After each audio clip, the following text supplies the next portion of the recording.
मैं अपने मुस्लिम समाज से, सिख समाज से, क्रिश्चियन समाज से बहुत दिनों से ये बात कह रहा था कि ये महाबोधि बुद्ध विहार में जो आरएसएस और बीजेपी ने जो सिस्टम लागू किया है वो आज नहीं तो कल सभी लोगों पे होगा। तो हमें बुद्ध विहार में जो बौद्ध गया में जो हो रहा है अत्याचार, उसके लिए सबको साथ मिलकर कुछ ना कुछ करना चाहिए। लेकिन जैसा आप सब लोग जानते हैं, मेरी बात लोग शुरू में नहीं सुनते, बाद में पछताते हैं, फिर बात सुनने पे मजबूर भी होते हैं। तो वहाँ क्या इशू है ये आप सब लोगों को पता ही है। महाबोधि जो महाविहार है, वहाँ जो बुद्धिस्ट समाज की, बुद्ध धर्म की जो सबसे बड़ी आस्था का स्थान है वो बौद्ध गया में है, और उसका मैनेजमेंट और कंट्रोल जो बुद्धिस्ट नहीं है, यानी कि हिंदू हैं, यानी कि ब्राह्मण हैं, उन लोगों के हाथ में है। उसकी मैनेजमेंट कमेटी में 4 लोग बुद्ध समाज से आएंगे, 4 लोग हिंदू समाज से आएंगे, और जो इलाके के डीएम होंगे, अगर तो वो हिंदू हैं तो ठीक है, अगर वो हिंदू नहीं है बाई चांस, तो किसी और अधिकारी को, हिंदू अधिकारी को उसका मेंबर या चेयरमैन बनाया जाएगा। ये व्यवस्था है। वही व्यवस्था कहाँ आई? वक्फ बोर्ड में। तो अब समय आ गया है कि 2 रास्ते हैं, और आज मैं ज़्यादा कोई जो बातें मैं बार बार बता चुका हूँ उसको दोहराना नहीं चाहता। मैंने आप लोगों की बहुत ही छोटी प्रेस कॉन्फ्रेंस इसलिए बुलाई है कि मैं कोई बचाव का रास्ता जो हम ईमान वाले अम्बेडकरवादियों को समझ में आता है वो भी बता सकें। अगर जो लोग कर रहे हैं और जो भी हो रहा है ये मेरी सलाह के ख़िलाफ़ जाके हो रहा है, जो भी हो रहा है, लेकिन फिर भी मैं उम्मीद ये करता हूँ और दुआ भी ये करता हूँ कि ऊपर की मदद से कैसे भी ये लोग कामयाब हो जाएं। हालांकि ये पूरी तरीके से गलत प्लानिंग से, मैं इससे ज़्यादा कुछ नहीं बोलना चाहता, आज गलत रास्ते पे जाया जा रहा है। हर वो काम हो रहा है जो वक्फ जो ये एक्ट आया है उसको ख़त्म कराने के लिए कुछ भी नहीं कर पाएगा, जितनी एक्टिविटीज़ हो रही हैं। लेकिन फिर भी मैं दुआ और उम्मीद ये करता हूँ कि ये लोग सक्सेसफुल हो जाएं। जितनी तेज़ी के साथ सुप्रीम कोर्ट ये लोग गए हैं, कोई मौजज़ा, मिरेकल, चमत्कार हो जाए और स्टे दे दे सुप्रीम कोर्ट इस एक्ट पे। हालांकि मुझे 0% उम्मीद है, लेकिन अगर हो जाए मौजज़ा कोई, तो मुझसे ज़्यादा खुश भी कोई व्यक्ति नहीं होगा। मैं इससे ज़्यादा कुछ नहीं कहना चाहता। लेकिन टीम वही है सारी जिनका रिकॉर्ड 100% हारने का है। आज तक का एक भी केस जो मजलूमों की तरफ से है, ये टीमें नहीं जीती हैं। उसके दूसरी तरफ जो अम्बेडकरवादी हैं, ईमान वाले अम्बेडकरवादी, जिनमें से मैं भी एक हूँ, उनका रिकॉर्ड बहुत ही अच्छा है। अगर 100% भी ना कहा जाए तो ऑलमोस्ट 100% कहा जा सकता है। लेकिन कोई वजह है जिस वजह से ये हम लोगों से बात ही नहीं करेंगे, और क्योंकि हम लोग गलत रास्ते पे नहीं जाएंगे। मैंने आपको ये मैं बात कह के यहीं समाप्त कर रहा हूँ, क्योंकि अभी कहने का विषय नहीं है। हम सब लोगों को दुआ करनी चाहिए, क्योंकि अगर ये ऐसा हो गया स्टे, तो हमें बुद्ध विहार का केस जो हमने फ़ाइल किया है, सुमित रतन भंते साहब की तरफ से हम फाइल कर रहे हैं और दूसरे लोग भी करने वाले हैं, तो वो हम सब लोगों के लिए भी अच्छा होगा उस केस में भी। लेकिन आंदोलन के बगैर मुझे नहीं लगता कि अगर स्टे भी हो गया तो कुछ आगे होने वाला है। ये कानून सरकार ला के रहेगी और हम इसको वापस भेज के रहेंगे, कुछ भी हो जाए। चाहे ये एक बात तो ये सभी हमारे समाज के लोगों को, चाहे तो मुस्लिम समाज हो, चाहे तो बुद्ध समाज हो, चाहे तो सिख क्रिश्चियन समाज हो, और चाहे तो SC ST समाज हो, OBC समाज हो, सोच लें। बिल्कुल डरना और घबराना नहीं है। ख़ास तौर पे मैं मुस्लिम समाज से कहना चाहता हूँ, ये जितनी पुलिस की कार्रवाइयाँ हो रही हैं, अगर आपको सही वकील मिलेगा तो ये पुलिस कार्रवाई करने वाले पुलिस के लोग जेल जाएंगे। जो ये नोटिस दे रहे हैं ना आपको काली पट्टी बांधने पे, ये सब अपराध कर रहे हैं। आज नहीं तो कल आपको अच्छे वकील मिलेंगे। ये आप पूरी तरीके से आज नहीं तो कल ये RSS के जो जाल बुना हुआ है ना हमारे अपने ही लोगों द्वारा, RSS के मेंबर्स द्वारा, वो टूटेगा। तब इंसाफ होगा, बाबा साहब का संविधान और कानून जीतेगा, तब आप तो हौसला रखें, पहली बात ये। और पुलिस अधिकारियों को भी, प्रशासनिक अधिकारियों को मैं बोल रहा हूँ बार बार, कपिल मिश्रा साहब का एग्जाम्पल देख लें आप। 5 साल लगे, एफआईआर हुई पुलिस के अधिकारियों के खिलाफ भी। दिल्ली दंगों के लिए एक नहीं, एक आधे दर्जन से ज़्यादा एफआईआर हो चुकी हैं। मैं इसीलिए बार बार वार्न कर रहा हूँ सब पुलिस अधिकारियों को, संविधान के हिसाब से, कानून के हिसाब से काम करें, संविधान और कानून तोड़ के काम ना करें। आज नहीं तो कल आप जेल जाएंगे, ये मेरा कॉल है, ये याद रखना। तो अब मैं, जिसलिए मैंने आपको तकलीफ दी है, बहुत छोटा सा ही विषय है। जैसे हम लोग पेपर बैलेट वापस लाने का आंदोलन लड़ रहे हैं ना, उसमें भी यही हुआ था। 50 से ज़्यादा सुप्रीम कोर्ट में केसेस आ रहे थे। फिर जब हम लोग अंदर आए तो अब केस जीतने धीरे धीरे शुरू हो रहे हैं। अब मैं ये कह रहा हूँ कि 2 तरह से होता है। एक तो इस वक्फ एक्ट को, जो जैसे जो मशीनों द्वारा चुनाव होता है, उसके कानून को ही हम पूरी तरीके से ख़त्म करा दें। जैसे कि किसान आंदोलन हुआ और कानून ख़त्म हो गया, जैसे कि वकीलों का भी बिल आया और वो ख़त्म हो गया, जैसे कि 2 अप्रैल को 2018 को जो शेड्यूल कास्ट कम्युनिटी और सब बहुजन समाज के लोगों ने आंदोलन किया, कुर्बानियाँ हुई, लेकिन वो एक्ट में बदलाव आया उसको बचाने के लिए, उसकी मूलभूत भावना को। उसी प्रकार से ये भी एक्ट जाएगा। अगर तो ये ख़त्म हो जाता है, उसके 2 तरीके हैं। पहला, सुप्रीम कोर्ट इसको रद्द कर दे। इसकी एक भी प्रावधान ऐसा नहीं है जो संविधान के खिलाफ जाके ना हो, न्याय और बराबरी के खिलाफ जाके ना हो। एक भी प्रावधान इसमें है ही नहीं। ऐसा तो पूरा का पूरा 2024 का ये जो कानून है ये जाना चाहिए। तो उसकी 2 तरीके, एक तो सुप्रीम कोर्ट करेगा, एक आंदोलन के जरिए, जो मैं आपको बता रहा हूँ, जैसे किसान आंदोलन हुआ, बिल वापस हुए। दोनों तरीके हैं, दोनों तरीके हमें साथ साथ अपनाने पड़ेंगे। मैं बार बार ये बोल चुका हूँ, पहले भी बोलता हूँ, आज फिर बोल रहा हूँ, 80% जो न्याय मिलेगा वो पीसफुल प्रोटेस्ट के ज़रिए मिलेगा, 20% जो न्याय मिलेगा वो अदालतों के ज़रिए मिलेगा। तो आंदोलन की हमें तैयारी कर देनी चाहिए, चाहे सुप्रीम कोर्ट में स्टे मिले या ना मिले, आंदोलन की तैयारी करनी चाहिए, पहली चीज़। दूसरी चीज़ ये महत्वपूर्ण है कि अगर सुप्रीम कोर्ट इसे स्टे नहीं लगाता तो ये कानून तो बन गया। जैसे हमने ईवीएम का जहर ख़त्म करने के लिए, जो मशीनों का जहर है, जो चुनाव में चोरी करने की मशीनों का जहर है, एक प्लान बी बनाया है। ये वक्फ एक्ट का जहर, जो जहरीला कानून जो आया है, उसका जहर कम करने के लिए, उसकी बुराइयां कम करने के लिए, उसकी खराबियां कम करने के लिए भी मैं आप लोगों को एक गुजारिश कर रहा हूं, हर एक डिस्ट्रिक्ट में, हर एक ब्लॉक में, हर एक मस्जिद में या हर एक जगह जहां भी अम्बेडकरवादी हैं, ये काम करना शुरू करिए। हम सरकारों को, जो ये भ्रष्ट अधिकारी हैं सरकारों के, इस नए कानून के तहत भी उतनी खराबी नहीं करने देंगे। उसका मैं प्लान बताने आया हूं। उसके लिए हमें एक काम करना है। सबसे पहले सन 1920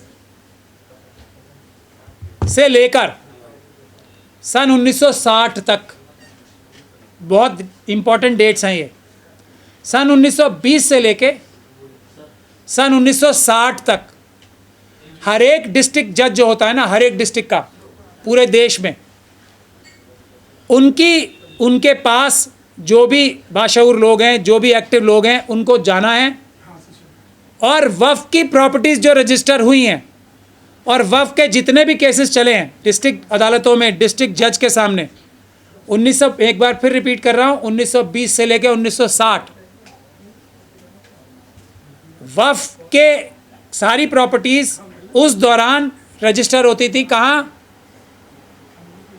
डिस्ट्रिक्ट जज के सामने। जो भी डिस्ट्रिक्ट के जज होंगे तो वहाँ जाके आपको आरटीआई के माध्यम से या एप्लीकेशंस लगा के, लोकल कोई वकील करके, आपको ये सारी वक्फ की रजिस्टर्ड प्रॉपर्टीज़ की लिस्ट लेनी है, एक चीज़, और उसके डॉक्यूमेंट समेत।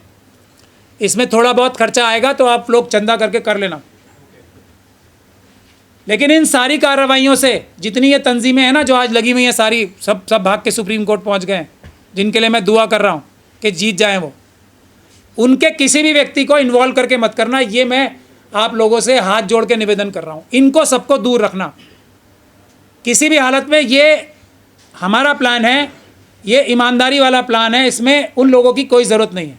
ये आप अपने लोकल लेवल पे करना। तो पहली चीज़ तो ये हो गई, सारे प्रॉपर्टीज़ जो रजिस्टर्ड हैं डिस्ट्रिक्ट जजेस के यहाँ, पुराने रिकॉर्ड मिल जाएंगे, आप कोई भी वकील ले जाएंगे डिस्ट्रिक्ट कोर्ट का, पुराने रिकॉर्ड्स मिल जाएंगे आपको। और सारे केसेस जो डिस्ट्रिक्ट की अदालतों में हुए हैं 1920 से लेके 1960, इन दोनों डेट्स की वजह, दोनों सालों की बीच की बात करने की एक बहुत बड़ी वजह है, जो मैं पब्लिकली डिक्लेयर नहीं कर सकता क्योंकि उसमें कुछ राज की बातें हैं। अगर मैं बता दूंगा तो उसका सामने वाले लोगों को भी पता लग जाएगा राज। तो ये एक पहला काम। दूसरा काम, जितने भी इसके बीच में जजमेंट्स हुई हैं वो सारी निकलवाएं आप, ठीक। तीसरी चीज़, पुराने से पुराने डॉक्यूमेंट्स, अगर किसी भी वक्फ प्रॉपर्टी के खिलाफ कोई भी मुकदमा दर्ज हुआ है, ये पूरे देश के लोगों के लिए बोल रहा हूँ मैं ये, या कोई पुलिस की कार्रवाई हुई है, किसी भी कोई FIR हुई है, कोई मुचलका हुआ है 751 का या जिस भी प्रकार का, वो सारे कागज़ भी आप अपने अपनी डिस्ट्रिक्ट में सुरक्षित रखें और मेरे ऑफिस में भेजने का काम करें। ये इस बिल का, इस कानून का, जो ये गंदा और घिनौना कानून आया है, जिसकी एक ही वजह है कि अडानी, अंबानी, यूसुफ लुलू जैसे लोगों को वक्फ की सारी प्रॉपर्टी लूट के दे दी जाए, और कोई वजह नहीं है इसकी। तो उसको रोकने में मुझे बहुत मदद मिलेगी। दूसरी बात, जो रेवेन्यू रिकॉर्ड्स हैं पुराने से पुराने, इसमें क्योंकि इतनी खराबी हो चुकी है, हमारे खुद के लोगों ने, वक्फ बोर्ड के लोगों ने खराबी की है, मुझे ये कहने में कोई गुरेज और परेशानी नहीं है। दूसरा काम, जो पुराने से पुराने आपके डिस्ट्रिक्ट के रेवेन्यू रिकॉर्ड की कॉपी है, सारी की सारी रेवेन्यू रिकॉर्ड्स की कॉपी सारे डिस्ट्रिक्ट की सारी, ये नहीं देखे कौन सी वक्फ प्रॉपर्टी है या नहीं है, इसमें भी थोड़े पैसे खर्च होंगे, उसकी सर्टिफाइड कॉपीज निकालें आप। दूसरी इंपॉर्टेंट काम, पुराने से पुराना और आज तक रेवेन्यू रिकॉर्ड्स की कॉपियाँ निकालनी है आपको। तीसरा काम, जितने भी गज़ट हुए हैं, गवर्नमेंट गज़ट्स हर एक स्टेट में वक्फ के, उसकी सारी कॉपियाँ निकाल के रखनी है। ये तीसरी चीज़ हो गई। चौथी चीज़, जो एक और महत्वपूर्ण चीज़ है, जितने भी नहीं, तीनों चीज़ें हो गई ना, रेवेन्यू रिकॉर्ड भी मैंने बता दिया आपको, 1920 से लेकर 1960 तक भी बता दिया, और जितने भी केसेस वगैरह हुए हैं वो भी बता दिया आपको। ये सारी चीज़ें इकट्ठी करके अपने पास रखिए, ना सिर्फ इकट्ठी कीजिए बल्कि उसको डिजिटाइज कीजिए, उसको स्कैन करिए, और उसको स्कैन करके पेन ड्राइव्स में भी अलग अलग जगह सुरक्षित रखिए, और ईमेल के भी ज़रिए अपने कुछ दोस्तों के पास भी भेजिए। ये काम आज से शुरू हो जाना चाहिए। हम देखेंगे कि ये जो नुकसान करने की साजिश बनाई है ना इस RSS और BJP की मनुवादी मानसिकता ने, इसको रोका कैसे जाएगा। इसी कानून के आगे इतनी हम कानूनी दीवारें खड़ी कर देंगे कि ये लूट मार नहीं हो सकेगी।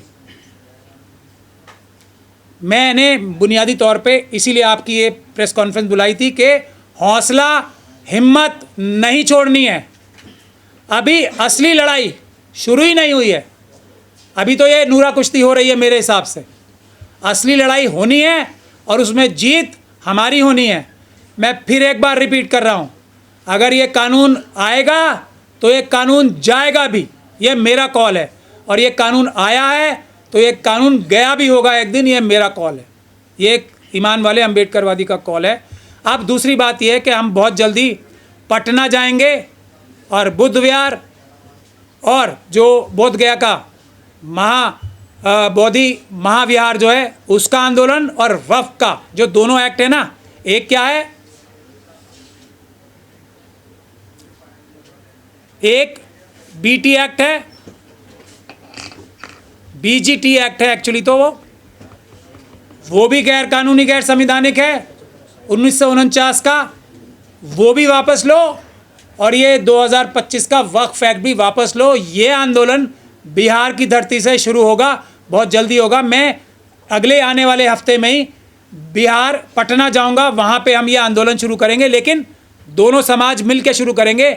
और मेरी गुजारिश और बातचीत चल रही है अभी सिख समाज से भी, पॉन्टा साहब, पटना साहब वहाँ पे है पास में ही, सिख समाज के लोग भी 99% हमारे साथ जुड़ेंगे, और क्रिश्चियन समाज के लोग भी जुड़ेंगे, क्योंकि RSS ने उसका मुखपत्र है ऑब्जर्वर, उन्होंने बता दिया है, और मुझे बहुत हंसी आ रही है इस बात पे कि उन्होंने बता दिया है कि अब जो है ना, ये वक्फ की प्रॉपर्टी से ज़्यादा जो है क्रिश्चियंस की प्रॉपर्टी हैं। इतने ईमानदार लोग हैं आरएसएस और बीजेपी के, तो क्रिश्चियन समाज भी हमारे साथ आएगा। लेकिन जो हमारा अम्बेडकरवादियों का तरीका है, सभी लोग, बुद्धिस्ट लोग, और सबसे पहली जिम्मेदारी हमारी है कि वो बीटीए एक्ट जाएगा, बुद्धिस्ट टेम्पल एक्ट जो है ना, वो बौद्ध गया टेम्पल एक्ट, वक्फ एक्ट से भी पहले हमारा पहला टारगेट है, क्योंकि वो हमसे पहले से उसमें गड़बड़ हो रही है, 1949 से गड़बड़ हो रही है। तो जिसका नुकसान सबसे ज़्यादा हो रहा है उसका सबसे ऊपर रखा जाएगा, लेकिन ये वक्फ एक्ट भी जाएगा और बीजीटीए एक्ट भी जाएगा, दोनों का कंबाइंड एजिटेशन शुरू होगा बिहार से ही। और नीतीश कुमार जी हम आ रहे हैं, तैयार हो जाइए अपनी पूरी ताकत लेके। और जितने उनके एजेंट्स भी हैं ना, जो पुलिस उन्हें बहुत जल्दी मिल जाती है इमारत शरिया पे जाके हमला करने के लिए, वो अपनी सारी पुलिस को भी तैयार कर लें, पुलिस के सारे भ्रष्ट अधिकारियों को। हम आ रहे हैं बिहार, अब आंदोलन वहीं से होगा, लेकिन ये 80% का आंदोलन है, 20% के लिए हम कानूनी केस भी डालेंगे, अच्छा केस डालेंगे, लेकिन ये गजट नोटिफिकेशन हो जाए, सही टाइम पे डालेंगे। तब तक हम दुआ कर रहे हैं कि ये लोग कामयाब हो जाएं। अब आपके पास अगर कोई सवाल है तो पूछ लीजिए। मौलाना अरशद मदनी कह रहे हैं कि प्रोटेस्ट करने की जरूरत नहीं है, न्यायालय पे भरोसा रखें। हर वो इंसान जो आपको पीसफुल प्रोटेस्ट करने से, जो आपका सबसे बड़ा संवैधानिक जो तरीका है उससे रोकता है, तो वो आरएसएस का मेंबर है। उनके बारे में मैं और कुछ नहीं कहना चाहता। आज वो एक आरएसएस के मेंबर हैं। उन्होंने अपनी जो संस्था है, इतनी जितने उनके बुज़ुर्गों ने कुर्बानी करके जो इतनी मेहनत करी है ये जमीयत उलमा हिंद को बनाने में, जिसके 2 हिस्से भी कर दिए चाचा भतीजों ने, तो वो आरएसएस के मेंबर हैं। उनके लिए मैं कोई टिप्पणी नहीं करना चाहता। हज़रत अली का कॉल है, मैं सारे हज़रत अली के मानने वालों को, और मुझे नहीं लगता कोई भी ऐसा इंसान होगा जो हज़रत अली का कॉल नहीं मानता होगा। आजमाए हुए को आजमाना मोमिन का काम नहीं है।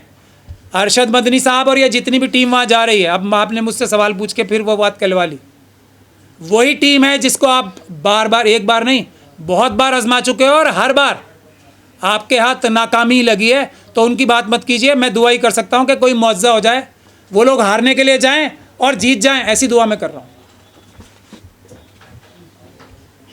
सर, जितनी उम्मीद की जा रही थी वक्फ बिल के आने के बाद कि सड़कों पे हंगामा हो जाएगा, एकदम शांत हो गए लोग, क्या बात? जब प्लानिंग ही यही थी, ये सारी तंजीमें, मैं फिर आप मुझसे गंदी बात कहलवा रहे हो, बार बार मत कहलवाओ। ये मिले हुए लोग हैं ना, मैं तो मुआवजे की दुआ कर रहा हूँ अब कि ये जाके उल्टी बहस करें, ये बर्बाद करें केस को, लेकिन ऊपर से कोई मुआवजा हो जाए। अभी तो मैं ये कह रहा हूँ उन लोग मिले हुए हैं सर जो सड़कों पर नहीं आए, जिन्होंने नहीं आने दिया। एक ही है, वो ज़्यादा फर्क नहीं है, वो एक ही टीम है। जो नहीं आए और जिन्होंने नहीं आने दिया वो एक ही टीम है, आवाम। मुझे पूरा भरोसा है इस देश में एक भी घर ऐसा नहीं होगा इस वक्त जो सड़कों पे नहीं आना चाह रहा होगा। यही लोग हैं जो ये पुलिस प्रशासन के भ्रष्ट अधिकारियों को जाके ये सब हरकतें करा रहे हैं कि तुम ये कर लो, आगे तो हम लोगों को डरा के रखेंगे। लेकिन डरना नहीं है, आंदोलन होगा, ये मेरा कॉल है। और जिसको कुछ करना है कानूनी कार्रवाई मेरे साथ करे। मैं आंदोलन के लिए बोल रहा हूँ, चाहे योगी जी की पुलिस हो, चाहे अमित शाह जी की पुलिस हो, ये आंदोलन होगा, ये पीसफुल आंदोलन होगा। दुनिया की कोई ताकत नहीं रोक सकती। मेरे कॉल पे होगा, जिसको हमला करना है मेरे ऊपर आए। सबसे पहले मेरी ये गुजारिश नहीं, ये हमारे संवैधानिक अधिकार जो हैं, देखिए बाबा साहब डॉक्टर भीमराव अंबेडकर का संविधान बचाने के लिए सिर्फ भाषण नहीं देना पड़ेगा, कुर्बानी देनी पड़ेगी। और उसका सबसे बड़ा तरीका भी बाबा साहब ने दिया है, संघर्ष करो, है ना, शिक्षित बनो, संगठित बनो, उसके बाद संघर्ष करो। संघर्ष किसने, बाबा साहब ने बताया ना। तो ये हमारा तरीका है, संघर्ष होगा, पीसफुल प्रोटेस्ट होगा, दुनिया की कोई ताकत नहीं रोक सकती। मैं आह्वान कर रहा हूँ। और जो आपको डरा रहे हैं वो उनको आप समझ लो, वो वही हैं, आरएसएस के लोग हैं। उनसे क्या उम्मीद करते हो आप? सर, एक सांसद कह रहे हैं कि अगर शाहीन बाग जैसा माहौल बना तो जलियांवाला बाग भी बन जाएगा। देखिए वो बॉलीवुड, वो आप संजय निरुपम की बात कर रहे हो। संजय निरुपम साहब, मैं उन्हें अच्छे से जानता हूँ। जब वो कांग्रेस में थे तो मेरी भी बहुत चमचागिरी करते थे वो। सच में बता रहा हूँ मैं आपको कि मुझे अहमद पटेल साहब से मिलवा दो, फैक्ट है। तो तब तो ये करबला वाला कांड नहीं हुआ था ना तब तक, तो अहमद पटेल साहब से मेरे बहुत अच्छे ताल्लुकात थे। तो वो आरएसएस और बीजेपी को ऐसी ऐसी भद्दी बातें कहते थे जो शायद हम लोग भी नहीं कह पाएंगे। इतनी गंदी गंदी गालियां देते थे आरएसएस और बीजेपी को कि मैं बोलता था निरुपम भाई ऐसे क्यों बोलते हो आप, हम एक संवैधानिक लड़ाई लड़ रहे हैं उनसे, हमारी तो एक वैचारिक लड़ाई है, संवैधानिक लड़ाई है, लेकिन वो इतनी गंदी गंदी गालियाँ देते थे उन्हें, तो वो तो एक एक्टर हैं। अब वो इस तरफ वाले प्रोड्यूसर की फिल्म में तो अच्छी से अच्छी एक्टिंग करके दिखाएंगे, जब वो इस तरफ थे तो इधर से बड़ी अच्छी एक्टिंग करते थे। वो तो एक प्रॉपर प्रोफेशनल पॉलिटिशियन है ना, जिस तरफ भी रहेंगे वो बेस्ट परफॉर्मेंस करने की कोशिश करते हैं। तो अभी उनके पास सुपारी और एजेंडा वो है, तो वो उनकी बातों पर ज़्यादा ध्यान मत दो, और वो जेल चले जाएंगे ज़्यादा ऐसी बातें करेंगे। तो वैसे मैं फ्री में सलाह दे रहा हूँ उन्हें, ये कानून के तोड़ने का काम ना करें, ये अपराध है जो वो कह रहे हैं। कानून अपने हाथ में लेना अपराध होता है, और वो भी भले ही आरएसएस में चले गए, कानून से ऊपर नहीं गए। कपिल मिश्रा जी का एग्जाम्पल उनको मैं बता रहा हूँ, याद रखें। सर इलाहाबाद में अभी देखा गया कि जिस तरीके से भगवा झंडे लहराए गए मस्जिद और जमात ऊपर, कैसे देखते हैं? ये देखिए, मैं जो लोग जिसको बैन, जिस पार्टी को, जिस संगठन को बैन सरदार पटेल साहब जैसे व्यक्ति ने किया हो, तो वो एक दरअसल सारी गतिविधियों में ऐसी लिप्त है जो आतंकवादी हैं, मतलब उनके पूरी तरीके से फॉर्मेट में आती हैं। सिर्फ उसे कानूनी तौर पे एक अनलॉफुल जो ऑर्गेनाइजेशन ने डिक्लेयर ही तो नहीं किया गया, जो उनके इंग्रेडिएंट्स हैं वो तो पूरे हैं ना। राम भाई तेंगुल से लेके आप बजरंग दल, विश्व हिंदू परिषद की सारी गतिविधियां देख लो आप। अभी तो वो बॉम्ब ब्लास्ट में यूपीए लगाए तो हैं, वो भीड़ की मस्जिद का। अभी तो इस सरकार को, फडणवीस जी की सरकार को लगाना पड़ा यूएपीए, तो इनके वो भी तो बजरंग दल वाले ही हैं। वो कौन नहीं है? वो कौन है? डायरेक्टली इनडायरेक्टली इन्हीं संगठनों से जुड़े लोग हैं ना वो भी तो इनके ऊपर यूएपीए लगना ही है एक दिन। वक्त का इंतज़ार कीजिए आप, बचेगा ये एक भी नहीं। कपिल मिश्रा साहब का इसीलिए नज़ीर है, देर लगेगी। सज्जन कुमार साहब की एक नज़ीर है, सालों साल लग गए, लेकिन न्याय हुआ। बाबा साहब के संविधान पे से भरोसा नहीं छोड़ना है, बिल्कुल भरोसा नहीं छोड़ना है। देर ज़रूर लग सकती है, इंसाफ होगा। ये संगठन सारे आतंकवादी संगठन डिक्लेयर होंगे एक दिन, ये मैं आपको बता रहा हूँ 100%।